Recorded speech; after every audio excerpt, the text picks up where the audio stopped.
Principais temas da atualidade na área da segurança pública. Concurso Polícia Civil de Pernambuco. Tema 01. A Polícia Civil e o combate à violência doméstica. A violência doméstica possui origens relacionadas a questões sociais e culturais que, apesar de ser cada vez menos aceita, ainda permanece nas formas mais sutis. Nesse sentido, a Polícia Civil desempenha um papel fundamental no combate a esses delitos e enfrenta desafios para aprimorar a sua eficácia na atuação em crimes praticados contra as mulheres.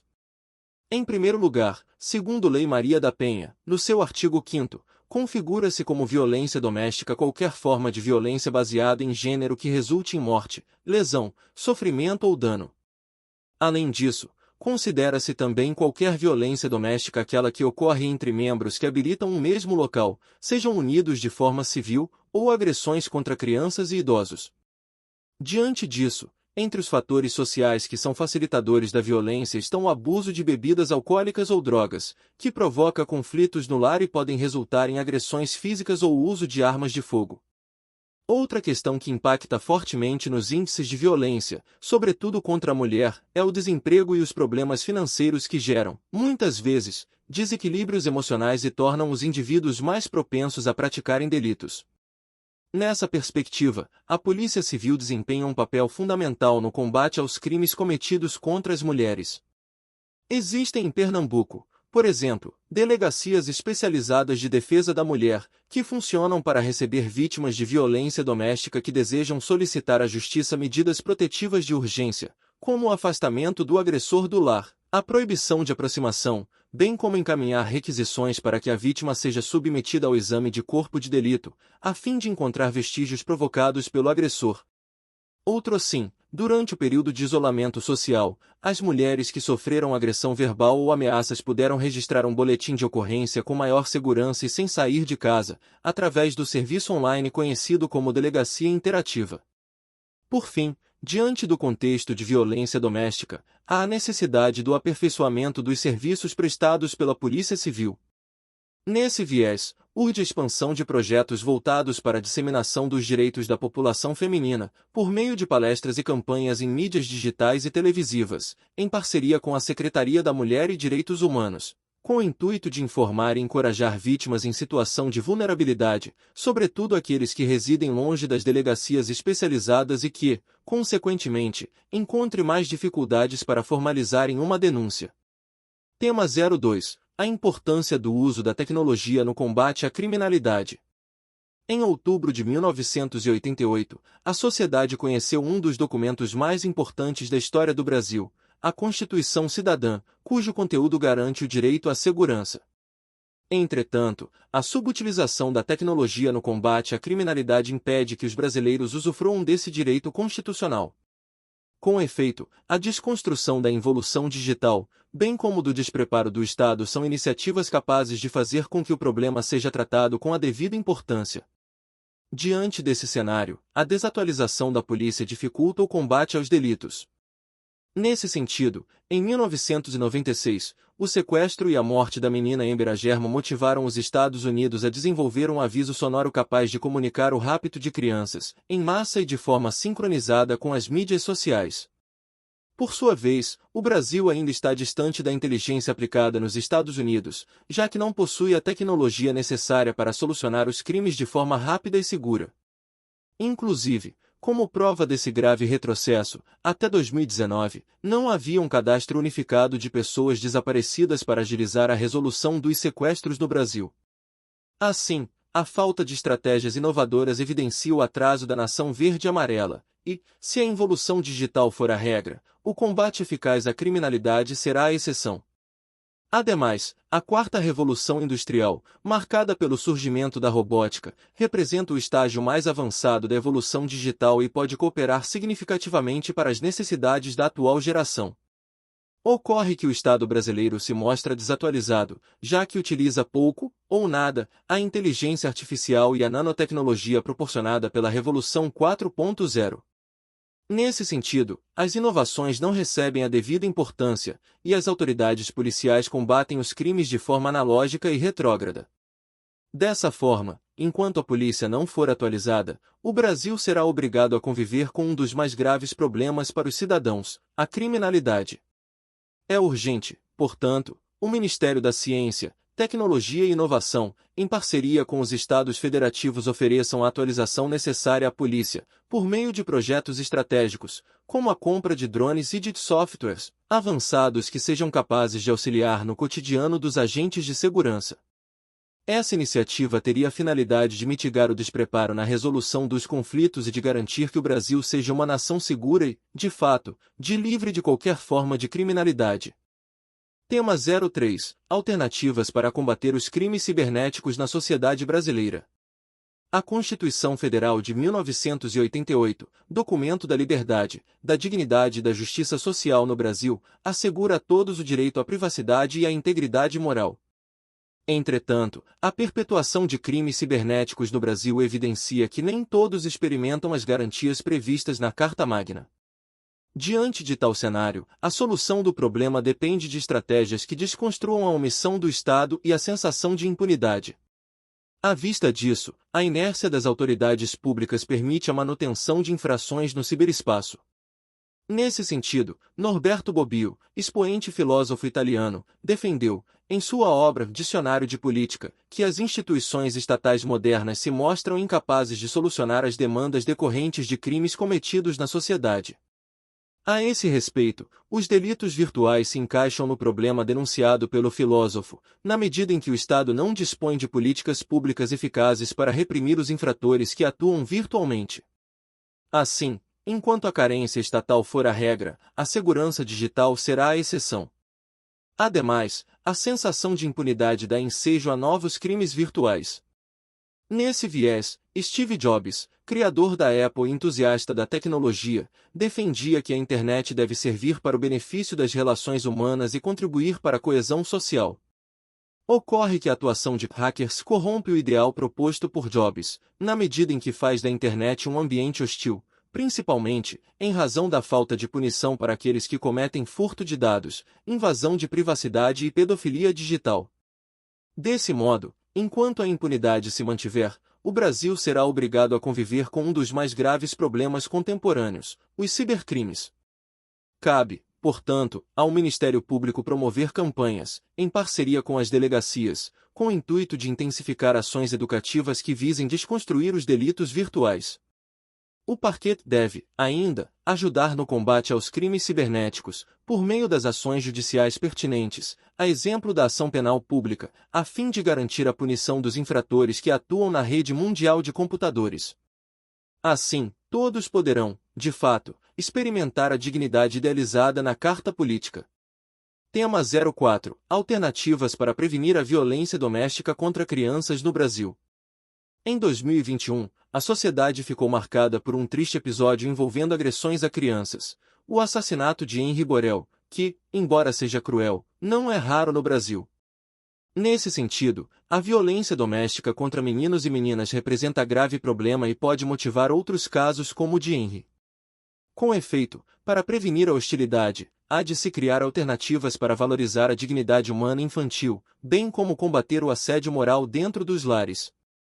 Diante desse cenário, a violência doméstica contra as crianças fragiliza sua integridade.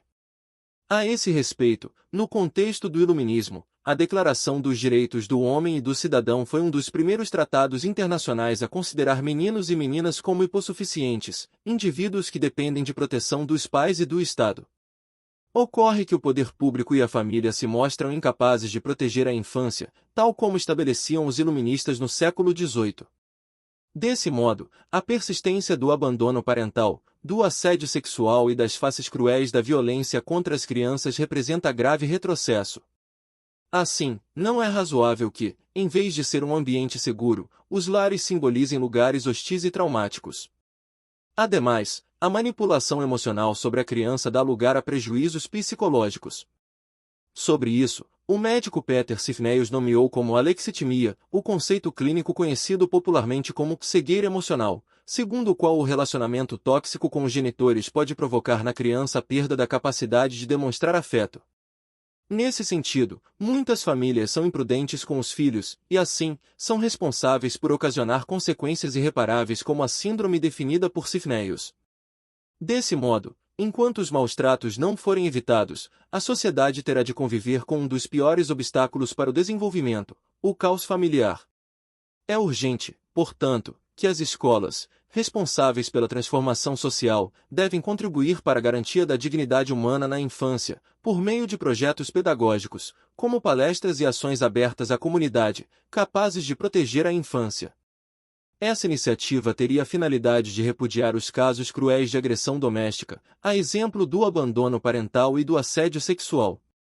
Assim, será possível garantir que episódios tristes como o da morte do menino Henry deixem de ser, em breve, realidade no Brasil.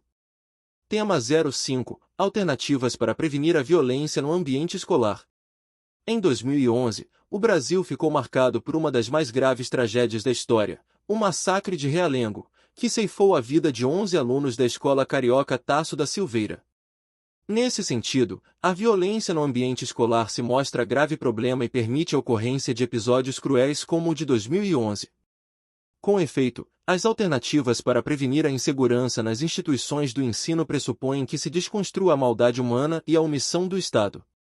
Diante desse cenário, a filósofa Hannah Arendt desenvolveu o conceito conhecido como banalidade do mal, segundo o qual as atitudes cruéis são parte do cotidiano moderno e tornam as relações sociais cada vez mais caóticas. Nesse viés, substancial parcela dos estudantes brasileiros manifesta na prática a cultura de hostilidade definida por Arendt, o que se mostra grave problema em motivos casos de violência em suas faces mais perversas, bullying, ofensas a professores, depredação de patrimônio. Dessa forma, não é razoável que o Brasil ainda se mantenha incapaz de prevenir a violência nas escolas.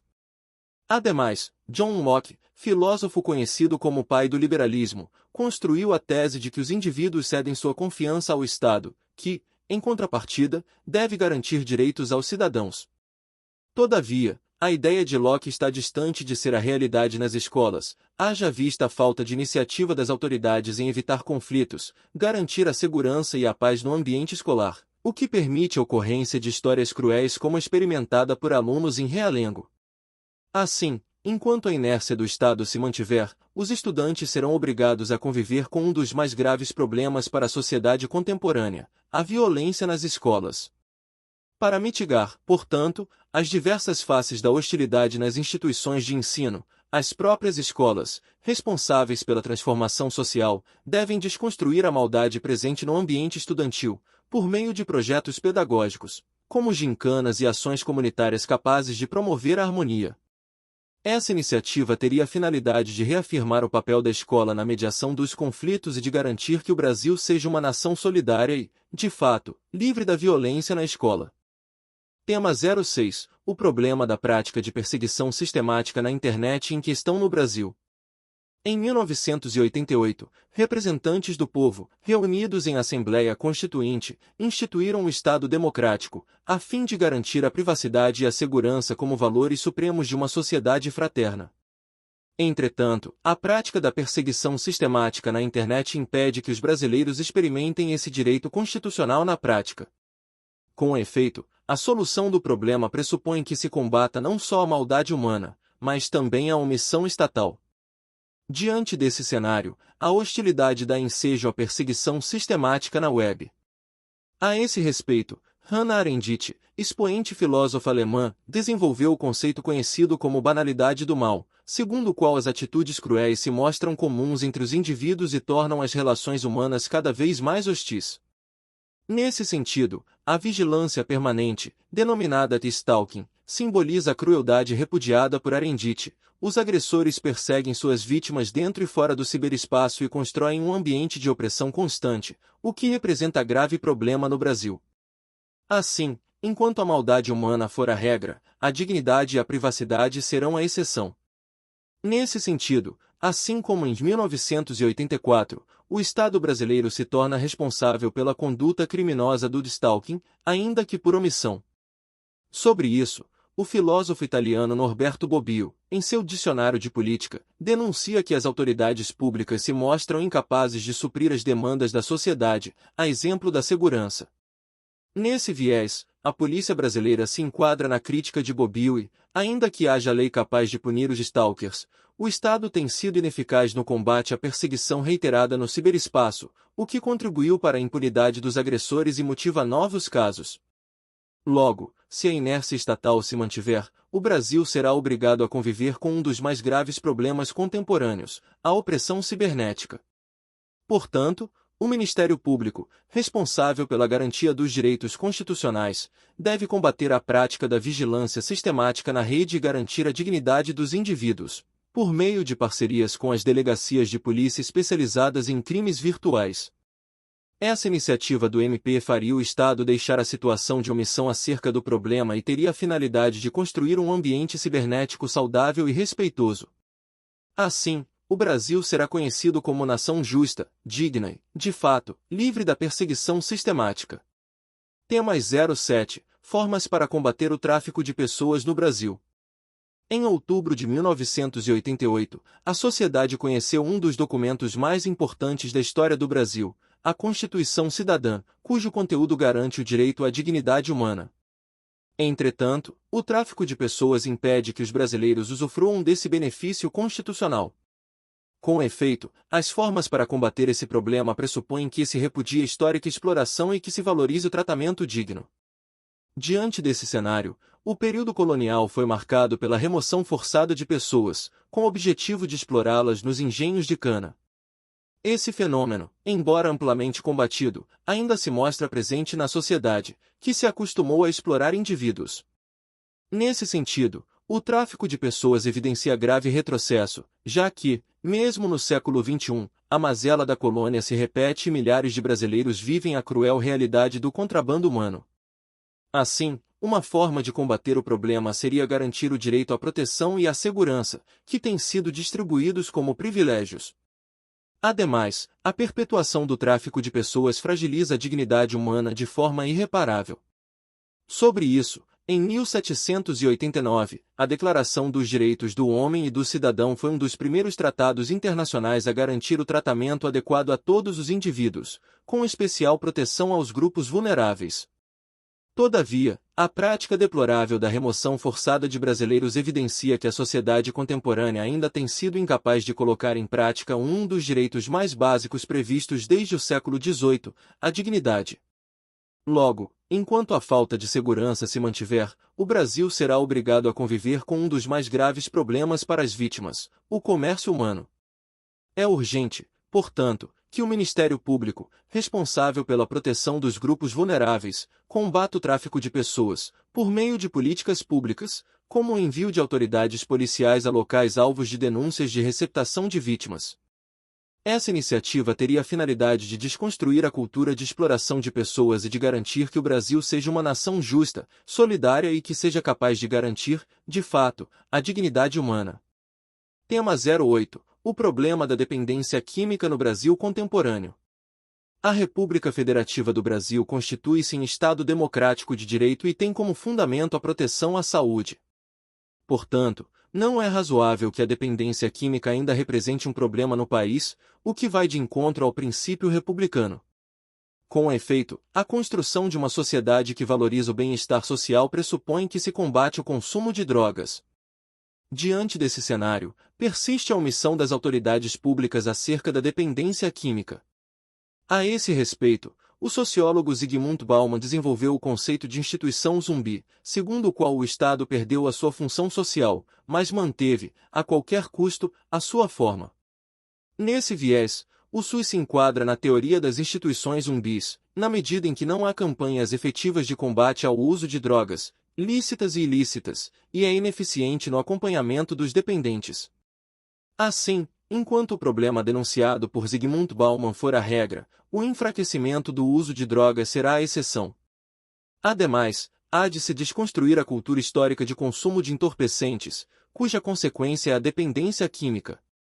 Nesse sentido, o movimento de contracultura, estabelecido em meados do século XX, utilizava as drogas como estratégia de subversão social, herdada do movimento hippie norte-americano. Essa prática imprudente se perpetua no Brasil contemporâneo e pode ser recebida no comportamento de indivíduos de todas as faixas etárias que usam substâncias capazes de acarretar vícios, o que pode ser irreversível. Dessa forma, se a inconsequência experimentada no movimento hippie se mantiver, o Brasil será obrigado a conviver com um dos mais graves problemas de saúde pública, a dependência química. Entende, portanto, que o Brasil contemporâneo não seja um país de dependentes químicos. Para isso, o Ministério da Saúde, responsável pela qualidade de vida da população, deve realizar campanhas efetivas de combate ao uso de drogas, por meio da divulgação dos riscos irreversíveis de algumas substâncias, como a cocaína e a nicotina, para que haja estímulo a práticas saudáveis. Por sua vez, os indivíduos podem realizar debates, por intermédio das mídias sociais, capazes de desconstruir a imprudência cultural acerca do consumo de entorpecentes, como havia no movimento hippie, a fim de que o combate à dependência química deixe de ser, no país, apenas teoria. Tema 09. O problema da violência durante o parto. Na antiguidade, os maiores sofrimentos eram comparados às dores de parto, que ficaram consolidadas na história como uma das piores sensações desde a mitologia clássica.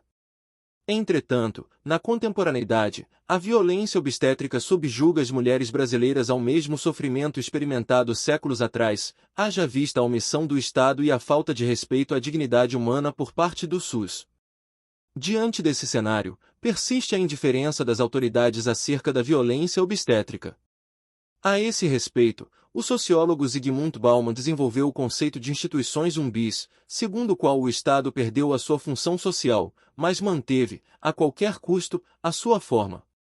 Nesse viés, o poder público brasileiro se enquadra na teoria das instituições zumbis, na medida em que não impõe políticas públicas efetivas capazes de garantir às mães o cuidado e o respeito requeridos no parto.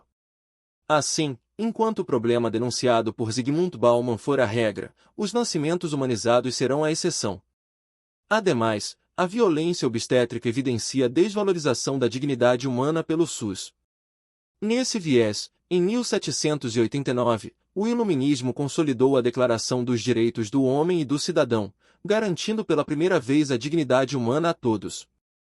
Ocorre que o Sistema Único de Saúde se mostra incapaz de aplicar o ideal iluminista durante o parto e, mesmo séculos depois, não estende às mulheres a dignidade garantida em 1789, o que se mostra grave problema social capaz de fragilizar a saúde das mulheres e de seus bebês.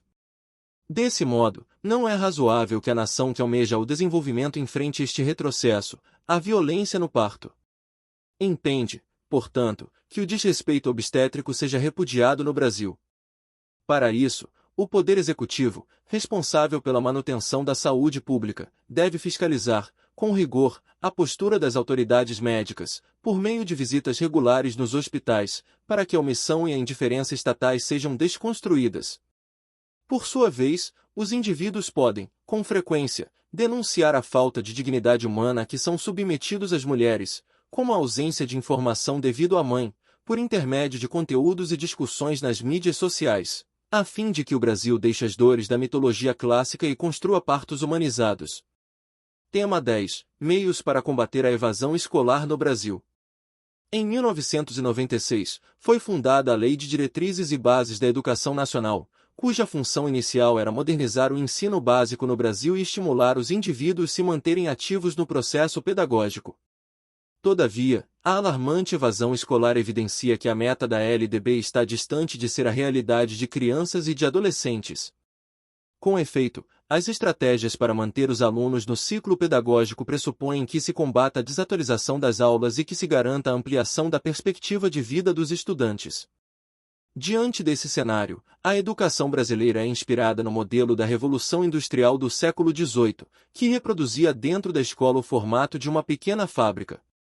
Nesse viés, os estudantes eram submissos, dependentes e estimulados a obedecer, a fim de se tornarem bons operários no futuro. Mesmo após séculos de evolução, esse formato antigo ainda se perpetua no Brasil, mostra-se defasado e incapaz de reter o adolescente no processo pedagógico. Assim, enquanto as escolas brasileiras se mantiverem como fábricas, tal como era no século XVIII, a evasão escolar continuará como uma triste realidade entre os estudantes. Ademais, O distanciamento entre teoria e prática é obstáculo para a manutenção dos educandos no sistema.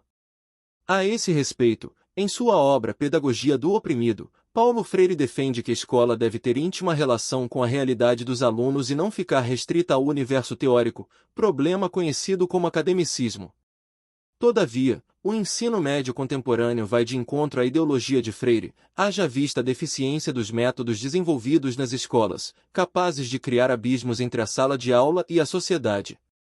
Nesse sentido, o distanciamento denunciado pelo pedagogo acarreta um dos mais graves problemas do ensino médio brasileiro, a fragilidade do seu papel social e, consequentemente, o abandono escolar. Entende, portanto, que a educação cumpra, de fato, o seu papel nos últimos anos do ensino básico. Para isso, o Ministério da Educação, responsável pela atualização do ensino, deve desconstruir o modelo ultrapassado de aulas, por meio da flexibilização do currículo, como propõe a Base Nacional Comum Curricular, para que a diversidade cognitiva dos alunos seja valorizada. Por sua vez, os próprios estudantes, com auxílio dos professores, podem realizar pesquisas e seminários relacionando a teoria aprendida em aula com o seu próprio contexto, como ocorre em nações desenvolvidas, a fim de combater o problema do academicismo e garantir que o ambiente seja mais interessante, em breve, livre da evasão escolar. Tema 11. Os desafios do combate ao assédio moral no serviço público. Em março de 2019, a Câmara dos Deputados tornou crime as condutas imorais e opressivas entre o patrão, o agressor, e o funcionário, a vítima. Tal atitude foi considerada pelo ordenamento jurídico brasileiro como ofensa reiterada à integridade do indivíduo. Todavia, o assédio moral repudiado pelos deputados ainda se mostra grave mazela entre os servidores públicos. Com efeito, a solução do problema pressupõe que se combata a maldade humana e que se valorize a dignidade dos colaboradores. À vista desse problema, Hannah Arendt, expoente filósofa alemã, desenvolveu o conceito conhecido como banalidade do mal, segundo o qual a hostilidade está enraizada no cotidiano da população. Nesse viés, o problema denunciado por Arendt também se relaciona com a sociedade brasileira, haja vista que o serviço público se mostra competitivo, bem como frequentes humilhações aos funcionários por parte dos patrões. Assim, enquanto o assédio moral for a regra, o respeito será a exceção. Ademais, o ambiente laboral tóxico fragiliza a dignidade humana. Nesse sentido, a Declaração dos Direitos do Homem e do Cidadão, instituída na Revolução Francesa, estabeleceu que todos os indivíduos fazem jus às condições de tratamento digno. Ocorre que o Brasil está distante de vivenciar o respeito no serviço público, o que separa a nação do tratado internacional. Desse modo, se a falta de dignidade nas repartições estatais se mantiver, a população será obrigada a conviver com um dos mais graves problemas para as vítimas, o assédio moral. É urgente, portanto, que medidas sejam tomadas para mitigar o desrespeito nas repartições. Para isso, os órgãos de corregedoria, responsável pela segurança dos servidores, devem combater os casos de hostilidade e de competitividade no ambiente de trabalho. Essa iniciativa ocorreria por meio de políticas públicas, como fiscalização de conduta dos chefes de repartições, a fim de desestimular o autoritarismo e de garantir que o Brasil seja uma nação justa, igualitária e, de fato, livre de assédio moral. Tema 12. A importância da prevenção ao suicídio no Brasil. Em 1994, Mike M., rapaz norte-americano de apenas 17 anos, tirou a própria vida e motivou o início de uma das campanhas mais relevantes para a sociedade, o Dia Mundial da Prevenção ao Suicídio. Todavia, o combate ao problema não se mostra efetivo no Brasil, o que faz surgir, a cada dia, outros miques, seja pela inabilidade social em discutir acerca do suicídio, seja pela pouca importância dada aos transtornos mentais daqueles que buscam a morte voluntária. Diante desse cenário, Johann Goethe, fundador do ultrarromantismo europeu, relacionou a ideação suicida aos sentimentos do eu lírico, em sua obra Sofrimentos do Jovem Werther. Para o escritor, tirar a própria vida seria o símbolo da fuga existencial, conceito reproduzido por outros autores. Ocorre que a romantização do suicídio proposta por Goethe se converteu em indiferença no imaginário da sociedade brasileira, de modo que a morte voluntária não recebe a devida importância, o que se mostra grave problema social. Nesse viés, não é razoável que os brasileiros menosprezem a ideação suicida e sejam omissos aos comportamentos que a revelem. Ademais, a omissão às doenças psiquiátricas dá lugar à busca pela morte voluntária. Sobre isso, no século XVIII, o suicídio passou a ser tratado como uma atitude derivada de distúrbios mentais, a exemplo da depressão. Nesse sentido, o médico francês Philippe Pinel foi pioneiro em propor o tratamento medicalizado daqueles que tentam subtrair a própria vida. Entretanto, substancial parcela dos brasileiros é indiferente aos avanços da psiquiatria, promovidos no século XVIII.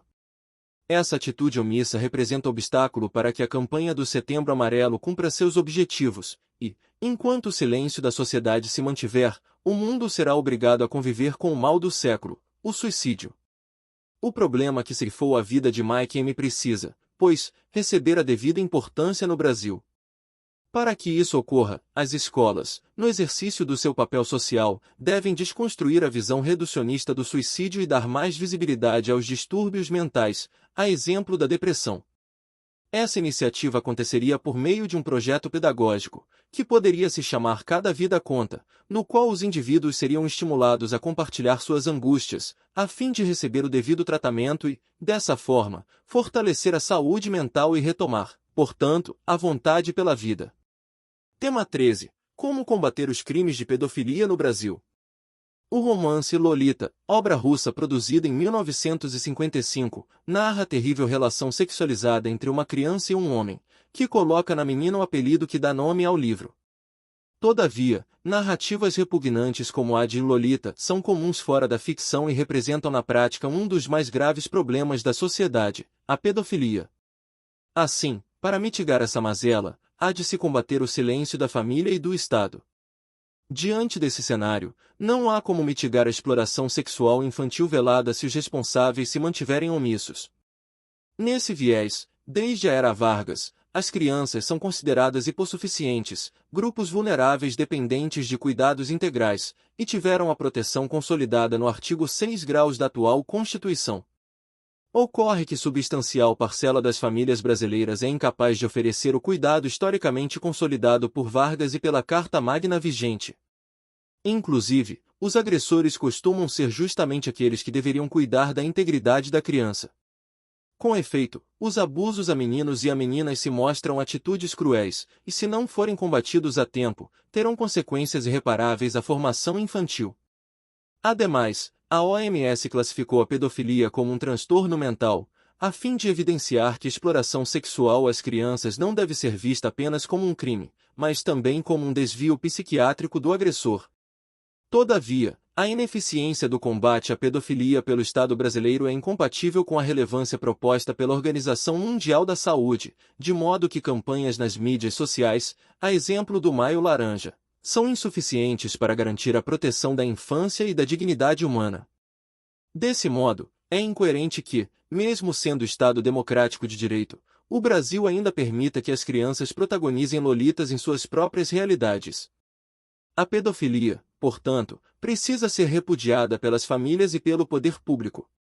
Nesse sentido, o Ministério Público, com o auxílio das autoridades escolares, deve ensinar a população a combater esse crime, por meio de projetos pedagógicos, como oficinas e palestras, capazes de orientar pais e responsáveis a identificar os casos de pedofilia dentro dos seus próprios lares. Essa iniciativa teria a finalidade de problematizar a omissão familiar e reafirmar a presença do Estado na repressão a esse crime, de sorte que meninos e meninas vivam, de fato, em uma sociedade livre, justa e responsável. Tema 14. Alternativas para combater a pirataria entre os brasileiros. Em 1988, representantes do povo, reunidos em Assembleia Constituinte, instituíram um Estado democrático, a fim de assegurar os direitos autorais como valor supremo de uma sociedade fraterna. Entretanto, a pirataria vai de encontro à determinação constitucional e representa uma estratégia ilegal entre os brasileiros. Com efeito, as alternativas para combater o problema passam pela valorização do senso de coletividade e pela garantia do acesso à renda.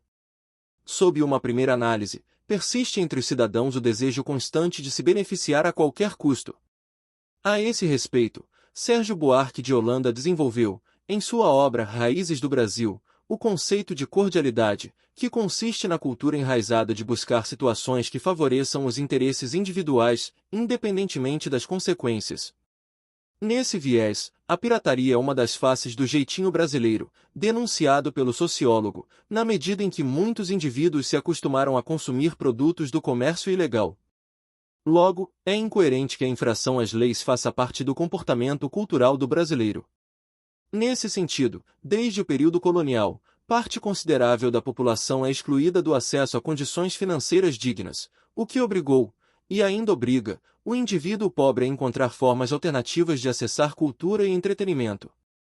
Nesse sentido, os crimes de pirataria, embora sejam injustificáveis sob o ponto de vista legal, representam opções para que homens e mulheres carentes consigam assistir a um filme ou ouvir uma produção musical.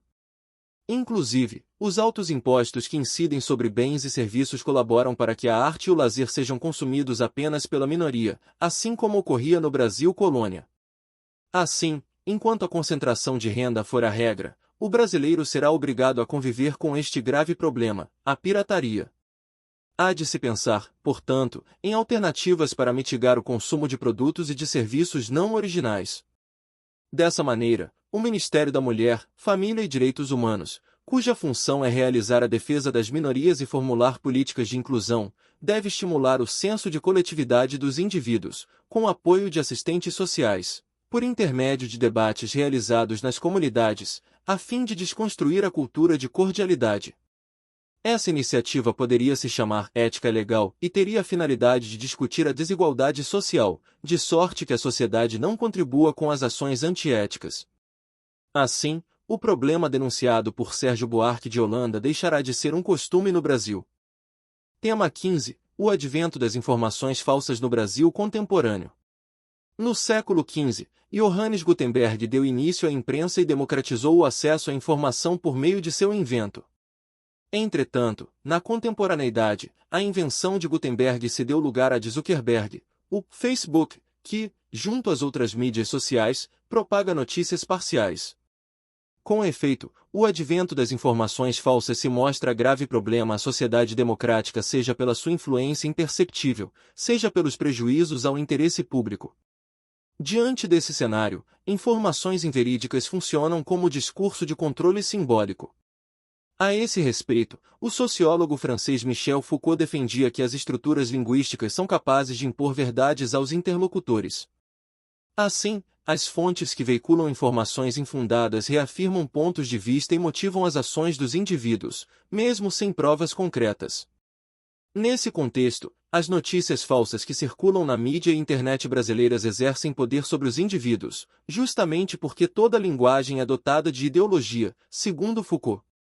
Ocorre que significativa parcela da sociedade brasileira ainda não compreende o poder de controle do discurso. De outra parte, a disseminação de notícias falsas pode prejudicar os interesses nacionais. Nesse sentido, em 1995, chegaram a Nelson Mandela boatos segundo os quais haveria atentados durante a Copa de Rugby. Essas informações não se concretizaram, e a África do Sul sediou os Jogos, cuja função foi unir brancos e negros após a vigência do apartheid. Porém, em oposição ao exemplo de Mandela, muitos cidadãos brasileiros permanecem superestimando conteúdos políticos e sociais infundados, de modo que, enquanto a cultura de indiferença à veracidade de informações se mantiver, o Brasil será obrigado a conviver diariamente com um dos mais graves problemas para a pós-modernidade, as notícias falsas. Entende, pois, que a cultura da desinformação seja combatida na contemporaneidade brasileira. Sob esse aspecto, as escolas e a agência Lupa, pioneira em fact-checking no Brasil, devem ensinar os cidadãos a questionar a veracidade de todos os conteúdos veiculados, por meio de oficinas práticas de aferição de verossimilhança, a exemplo do tipo de fonte e linguagem utilizada no conteúdo a ser checado. Essa iniciativa poderia se chamar Fato ou Fake e teria a finalidade de estimular o senso crítico dos indivíduos. Com isso, seriam preservados os interesses nacionais, e o Brasil deixará de ter, na prática, a verdade fragilizada. Tema 16. O histórico desafio do respeito às leis pela população brasileira. Em 1748, o filósofo Montesquieu desenvolveu a obra O Espírito das Leis, segundo a qual as sociedades devem obedecer às normas instituídas, sob pena de haver desequilíbrio social.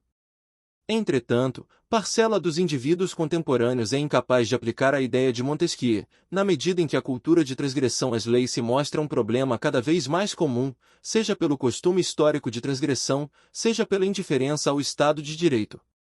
Diante desse cenário, a desobediência às normas fragiliza a democracia. Sobre isso, Hans Kelsen, filósofo do século XX, desenvolveu a ideia de que a hierarquia entre as leis e a vontade do povo deve ser submissa às normas de um Estado democrático de direito. Ocorre que a sociedade contemporânea subverte a proposta de Kelsen. Os cidadãos colocam suas vontades acima das normas legais instituídas pelo Estado, o que fortalece a cultura de transgressão e motiva a existência de um falso Estado de direito. Nesse viés, não é razoável que a hierarquia estabelecida a Hans Kelsen seja tratada com indiferença em uma nação que almeja tornar-se desenvolvida. Nesse sentido, a cordialidade, fenômeno popularmente conhecido como jeitinho brasileiro, é um conceito criado por Sérgio Buarque de Holanda e caracteriza o cidadão que busca burlar as normas para benefício próprio. Nesse viés, substancial parcela dos indivíduos pratica a cordialidade definida pelo sociólogo, que nada tem a ver com educação, e, pelo contrário, diz respeito a atitudes antiéticas. Com efeito, essa característica nociva do brasileiro representa um grave comportamento histórico, e, enquanto se mantiver, o Brasil será obrigado a conviver com um dos mais sérios problemas para a cidadania, o desrespeito às leis. A ideologia de Montesquieu, portanto, precisa ser colocada em prática no Brasil. Nesse sentido, as autoridades municipais devem ensinar o respeito ao Estado de Direito e à cidadania, por meio de uma campanha com palestras e oficinas comunitárias de valorização às normas. Essa iniciativa ocorreria em locais públicos, poderia se chamar Respeito é Legal e teria a finalidade de desconstruir o histórico comportamento do jeitinho brasileiro, de sorte a estimular que o Brasil experimente, de fato, o espírito das leis. Tema 17. O problema do discurso de ódio nas redes sociais em questão no Brasil. Em 2006, o mundo presenciava o surgimento do Twitter, um microblog online, cujo objetivo era disseminar a maior quantidade de informações de forma rápida a fim de potencializar a interação social. Entretanto, a mídia social norte-americana possibilitou a ocorrência de um dos mais sérios fenômenos da contemporaneidade, o discurso de ódio, que representa grave problema, seja por fragilizar a dignidade humana das vítimas, seja por evidenciar a maldade humana. Diante desse cenário, a hashtag #MeToo foi criada para denunciar crimes de assédio e de exploração sexual, mas foi subvertida, já que os usuários da rede passaram a criticar outros usuários cujas opiniões divergiam das suas. Com efeito, a cultura do cancelamento é, hoje, um novo nome para um velho problema, o discurso de ódio, que condena aqueles com posicionamentos diferentes e fragiliza o direito à liberdade de expressão. Inclusive, os agentes do discurso ofensivo se apoiam na aparente impunidade das redes sociais para tecer os mais cruéis comentários, o que prejudica a dignidade humana e vai de encontro ao Estado democrático de direito. Inclusive, George Orwell desenvolveu a obra 1984 e ilustrou uma sociedade hostil que, a cada dia, dedicava 2 minutos diante da teletela para xingar e agredir verbalmente os inimigos do partido, movimento chamado de 2 minutos de ódio. Fora da ficção, os usuários da rede reproduzem esse mesmo comportamento do livro 1984 e se colocam diariamente diante das telas dos smartphones para hostilizar outros indivíduos. Ocorre que, em vez de criticar por apenas 2 minutos, como narrou Orwell, as agressões ocorrem por horas, por dias ou, até mesmo, por semanas. Assim, a cultura do cancelamento evidencia uma das mais graves mazelas sociais, a maldade humana. As redes sociais precisam, portanto, valorizar a interação humana e não o oposto. Nesse sentido, as escolas, cuja função é promover a cidadania, devem contribuir para desestimular a agressão na internet, por meio de um projeto pedagógico composto por palestras e oficinas, que receberiam o nome de Cancelamento Mata. Essa iniciativa teria a finalidade de mostrar os prejuízos à dignidade humana e combater a maldade entre indivíduos de todas as faixas etárias, de sorte que seja possível viver, em breve, em uma sociedade solidária, justa e livre de qualquer cultura de hostilidade. Tema 18. O problema do bullying nas escolas brasileiras. Em 2011, o Brasil ficou marcado pelo triste episódio do massacre de Realengo, protagonizado por um ex-aluno da escola Tasso da Silveira que havia sido vítima de intimidação sistemática. Todavia, ainda são comuns os casos de bullying nas instituições de ensino, o que pode motivar histórias cruéis como há 10 anos atrás. Com efeito, para desestimular o problema, há de se combater a cultura de hostilidade, bem como a omissão do Estado. Diante desse cenário, a violência nas escolas evidencia a maldade humana. A esse respeito, Hannah Arendt desenvolveu o conceito conhecido como banalidade do mal, segundo o qual as atitudes cruéis são parte do cotidiano moderno e tornam as relações sociais cada vez mais caóticas. Nesse viés, a prática do bullying representa a maldade denunciada pela filósofa alemã e é capaz de prejudicar não só a vítima, mas toda a comunidade escolar. Dessa forma, enquanto, nas escolas, a banalidade do mal for a regra, a cultura de paz será a exceção. Ademais, John Locke, filósofo conhecido como o pai do liberalismo, construiu a tese de que os indivíduos cedem sua confiança ao Estado, que, em contrapartida, deve garantir segurança aos cidadãos. Ocorre que a ideia de Locke está distante de ser a realidade nas escolas brasileiras, já que muitas se omitem acerca dos casos de intimidação sistemática.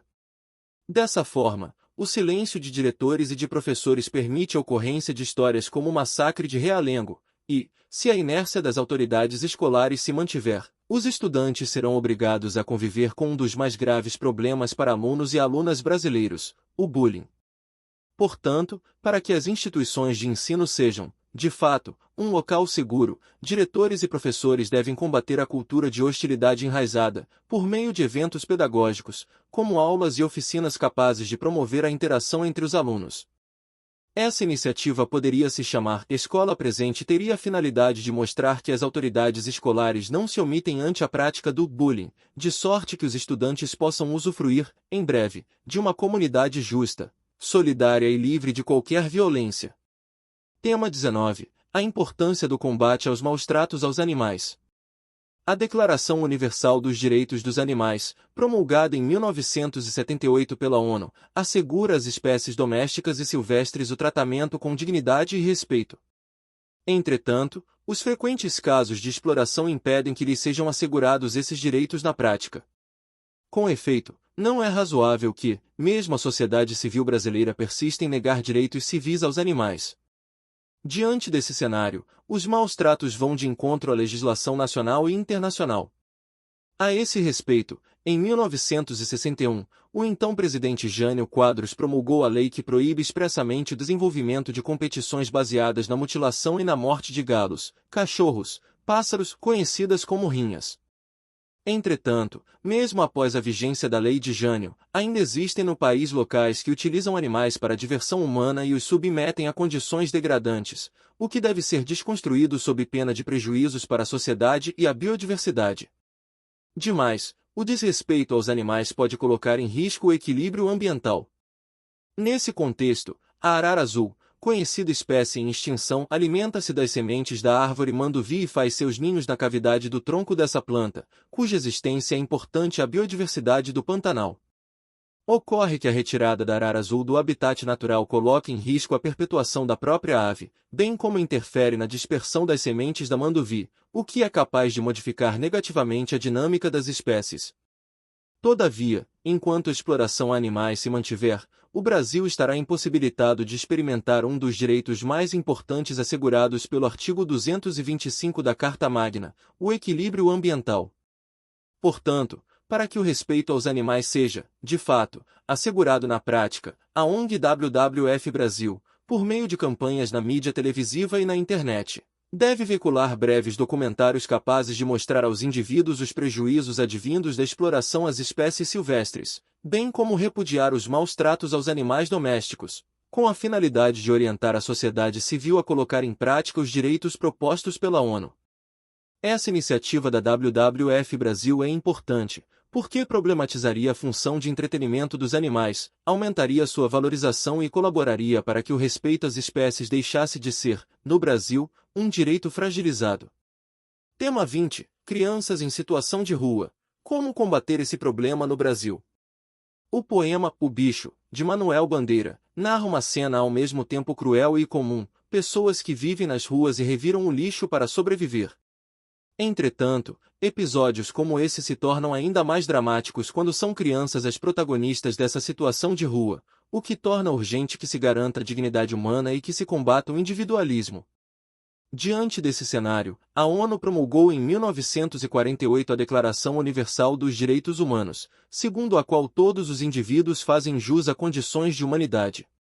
Todavia, a falta de moradia, de vestuário e de higiene, bem como a carência de serviços básicos subtrai da infância a dignidade garantida pelas Nações Unidas.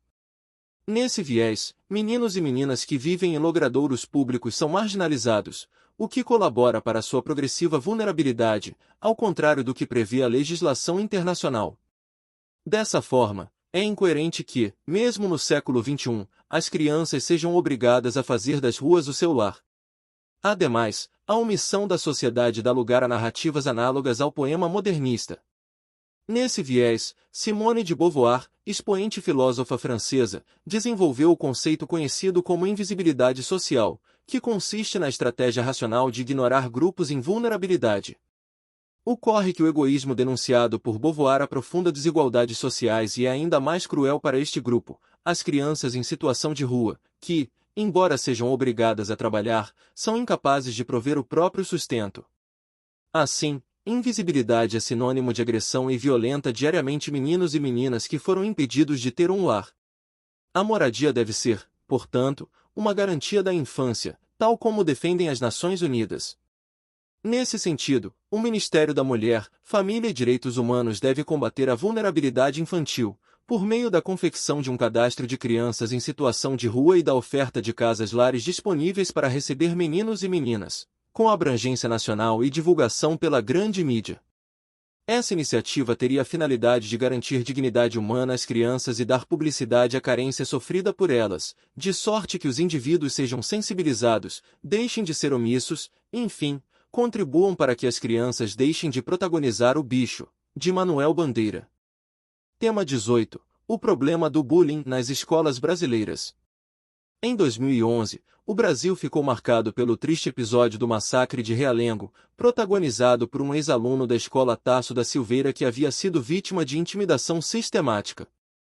Todavia, ainda são comuns os casos de bullying nas instituições de ensino, o que pode motivar histórias cruéis como há 10 anos atrás. Com efeito, para desestimular o problema, há de se combater a cultura de hostilidade, bem como a omissão do Estado. Diante desse cenário, a violência nas escolas evidencia a maldade humana. A esse respeito, Hannah Arendt desenvolveu o conceito conhecido como banalidade do mal, segundo o qual as atitudes cruéis são parte do cotidiano moderno e tornam as relações sociais cada vez mais caóticas. Nesse viés, a prática do bullying representa a maldade denunciada pela filósofa alemã e é capaz de prejudicar não só a vítima, mas toda a comunidade escolar. Dessa forma, enquanto, nas escolas, a banalidade do mal for a regra, a cultura de paz será a exceção. Ademais, John Locke, filósofo conhecido como o pai do liberalismo, construiu a tese de que os indivíduos cedem sua confiança ao Estado, que, em contrapartida, deve garantir segurança aos cidadãos.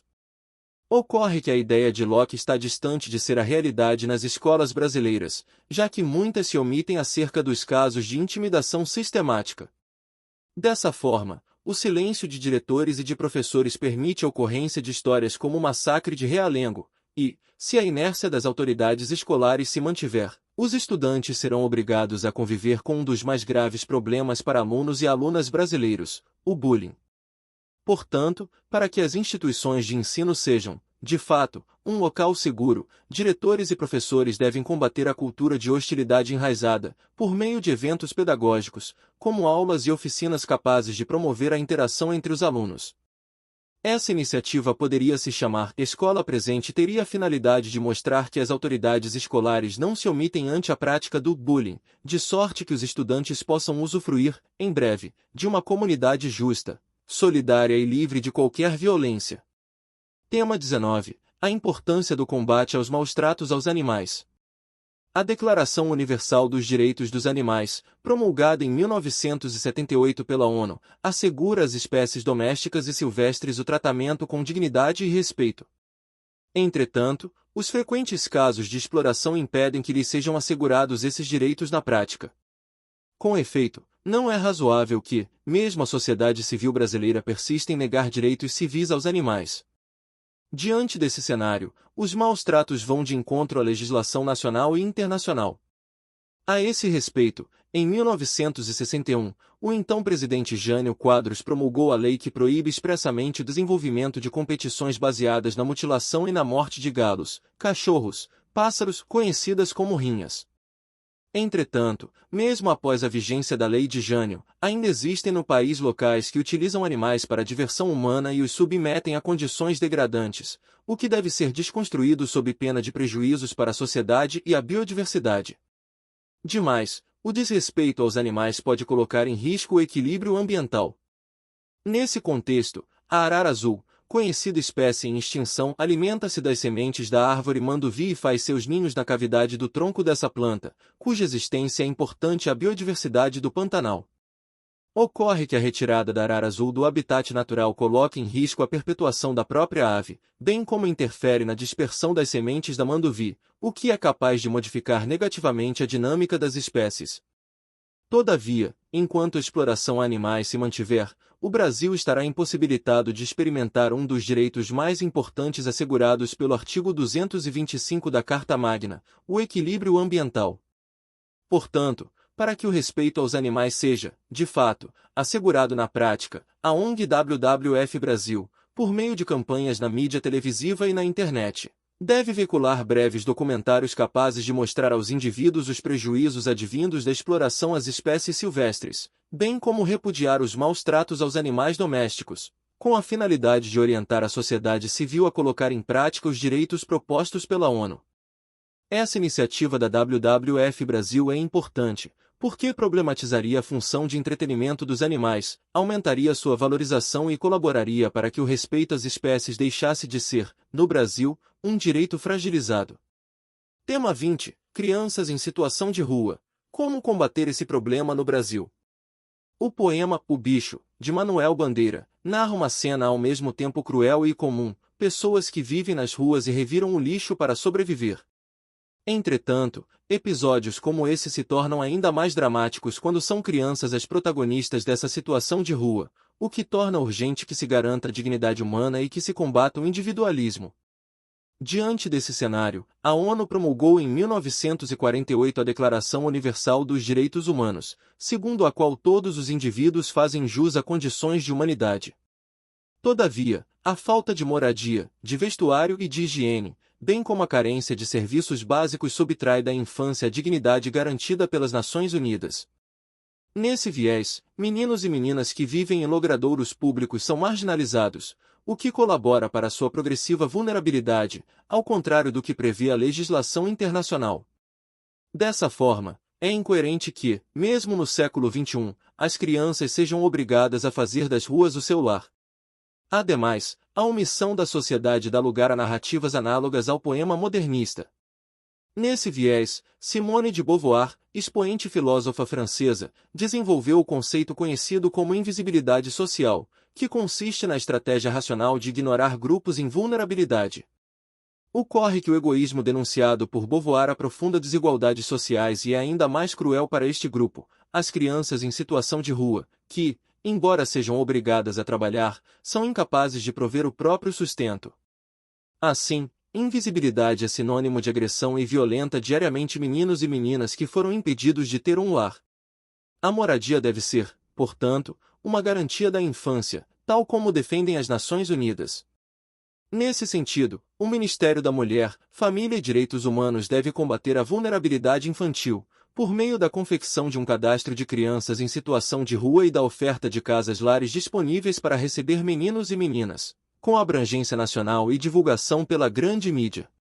Essa iniciativa teria a finalidade de garantir dignidade humana às crianças e dar publicidade à carência sofrida por elas, de sorte que os indivíduos sejam sensibilizados, deixem de ser omissos, enfim, contribuam para que as crianças deixem de protagonizar o bicho, de Manuel Bandeira.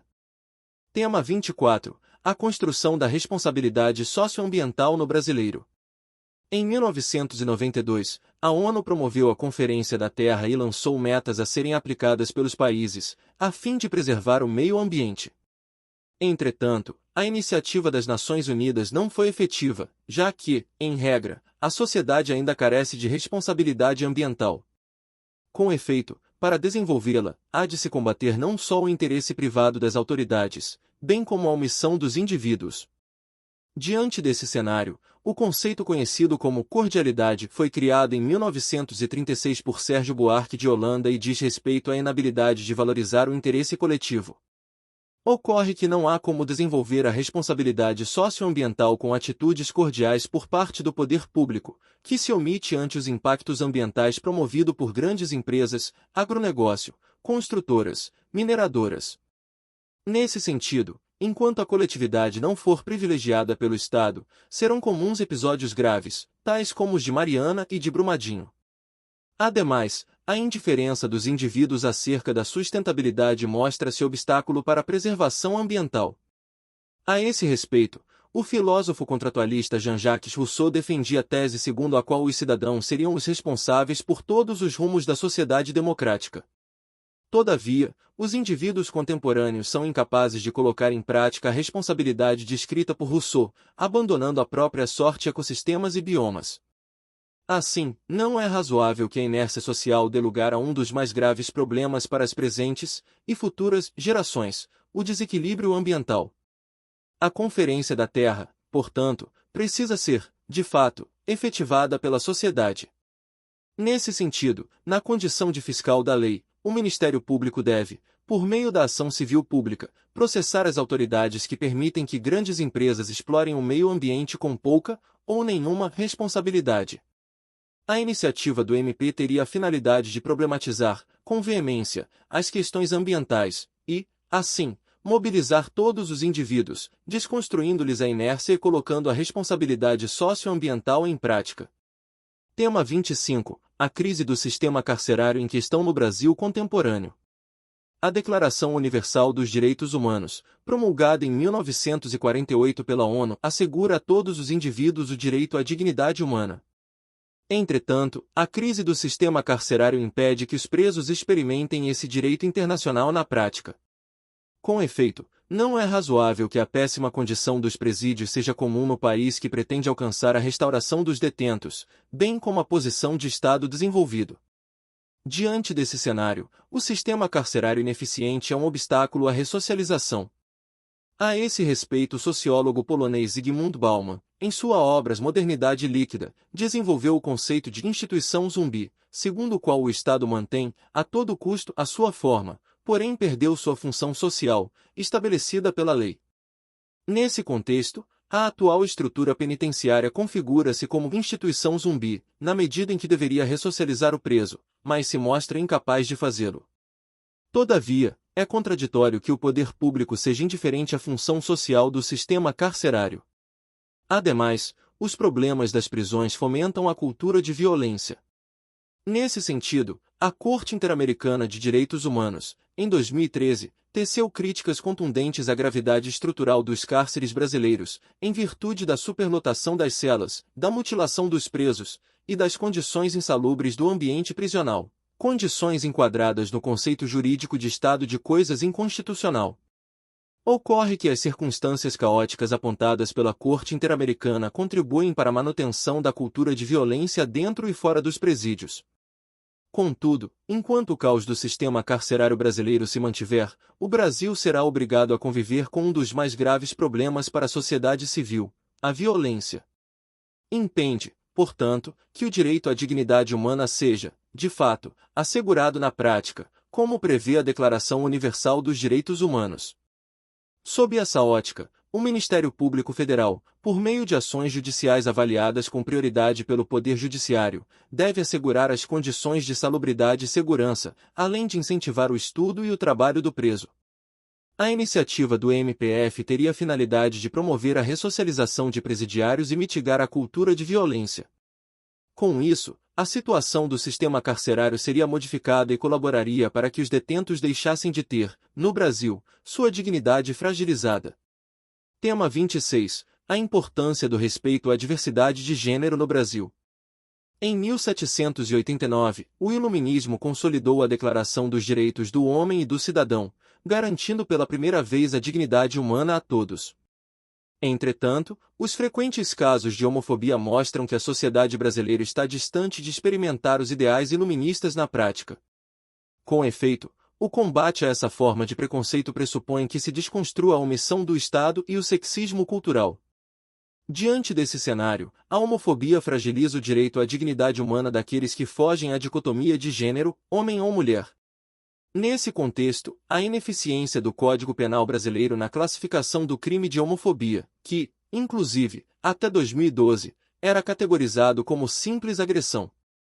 Aliás, quando são vítimas de violência, travestis, transgêneros, drag queens sentem-se oprimidas pelos próprios agentes policiais, o que impede o prosseguimento das denúncias.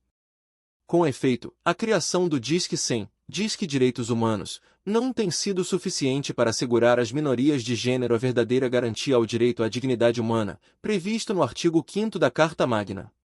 Nesse sentido, em 1916, foi promulgado o primeiro Código Civil Brasileiro, que colocava a figura masculina em posição de superioridade.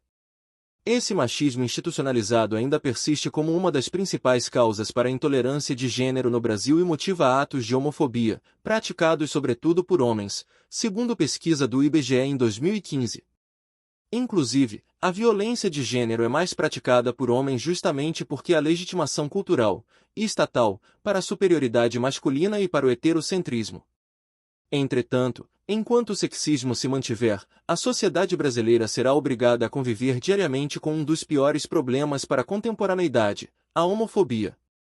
Urge, portanto, que a construção de uma sociedade livre, justa e solidária seja, de fato, assegurada na prática, como prevê a Constituição Federal de 1988. Nesse sentido, o Ministério Público Federal, por meio de ações judiciais avaliadas pelo Poder Judiciário com prioridade, deve denunciar os casos de agressões motivadas por questões de gênero, visando a desestimular futuros casos de preconceito, advindos inclusive dos próprios agentes de segurança. A iniciativa do MPF é importante porque essa entidade tem a função constitucional de garantir o Estado democrático de direito e evitar que se perpetue, no Brasil, a diversidade fragilizada. Tema 27. Violência nos estádios brasileiros. Nos Jogos Olímpicos de 2004, um irlandês interrompeu a prova do maratonista Vanderlei Cordeiro, que, por sua vez, permaneceu na competição e demonstrou substancial espírito esportivo. Entretanto, a postura amistosa do atleta não é a realidade na maioria dos estádios brasileiros, o que exige desconstrução da maldade humana e da competitividade hostil. Nesse sentido, a filósofa Hannah Arendt desenvolveu, em sua obra Isha em Jerusalém, o conceito da banalidade do mal, segundo o qual as atitudes cruéis se tornaram parte do convívio social e se banalizaram na sociedade. Ocorre que, no Brasil, a agressividade denunciada por Arendt ainda se perpetua no imaginário contemporâneo e fomenta os casos de violência esportiva em suas faces mais desumanas. Esse problema fragiliza o bem-estar dos indivíduos e representa grave mazela social. Logo, não é razoável que, mesmo sendo nação pós-moderna, os conflitos humanos descritos pela escritora sejam tratados com indiferença. Ademais, é preciso que o contexto esportivo deixe de ser sinônimo de competitividade hostil. Nesse sentido, Nelson Mandela, ex-presidente da África do Sul, decidiu sediar, em 1995, a Copa do Mundo de Rugby e promoveu a união social dentro dos estádios, onde brancos e negros ficaram de um mesmo lado com objetivo iguais. Entretanto, embora o Brasil busque ser Estado desenvolvido, ainda é incapaz de reproduzir os ideais propostos por Mandela. Nesse viés, as histórias degradantes nas competições e a extrema insegurança tornam inviável o progresso nacional. Assim, enquanto as atitudes imorais forem a regra, as arenas brasileiras conviverão com este obstáculo, a violência. Para superar, portanto, os conflitos nos estádios, os indivíduos devem repudiar a maldade banalizada, presente nas arenas esportivas, como as injúrias raciais e os insultos verbais, por meio de debates nos núcleos sociais, a fim de construir relações de empatia e de respeito. Por sua vez, o Ministério da Justiça precisa promover políticas públicas nas competições, por intermédio da distribuição de agentes de segurança, para que desconstruir a competitividade hostil e, assim, demonstrar, tal como Vanderlei Cordeiro, o espírito esportivo. Tema 28. Os limites da liberdade de expressão entre os brasileiros. Em 1789, o Iluminismo consolidou a Declaração dos Direitos do Homem e do Cidadão, garantindo que os indivíduos expressassem suas opiniões de forma livre. Entretanto, os excessos da liberdade de expressão mostram que o Brasil é incapaz de experimentar os ideais iluministas de forma adequada.